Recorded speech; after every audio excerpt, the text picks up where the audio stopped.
সব বিষয়ের লেখাপড়ার ভিতরে গণিতটা কিন্তু খুব কঠিন একটি বিষয় বলে আমাদের কাছে মনে হয়। অঙ্ক জীবনের একটা গুরুত্বপূর্ণ দিক।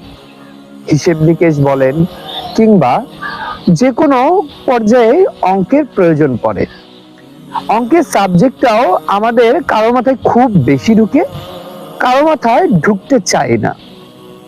অঙ্ক এমন একটা জিনিস যেটা হিসাবে সামান্য একটু গরমিল হলে পুরো হিসাবটাই বরবাদ হয়ে যায়। ভাবুন তো, এই যে পুরো একটি জীবন, 50-55 বছর এর জীবনে কত অঙ্কই না আপনি করেছেন। জীবনের হিসাবটা একবার করুন তো। লাইফে কত স্ট্রাগল করছেন, লাইফ সেটেলমেন্টের জন্য কত হিসেব করছেন।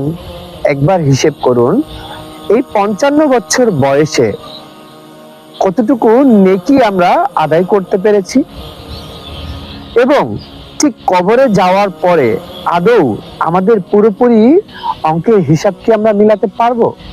এই অঙ্কে যদি একটা অক্ষর ভুল হয়ে যায় তো পুরো অঙ্কটাই শেষ হয়ে যায়, হিসাবটাই গরমিল হয়ে যায়। আর জীবনের যেভাবে আমরা চলাফেরা করছি, উচ্ছৃঙ্খলামি করছি, তাতে কি আমাদের কোনো ভুল হচ্ছে না? সেই ভুল বাকি হিসাবগুলো কি আমাদের মিলিয়ে দিতে পারবে?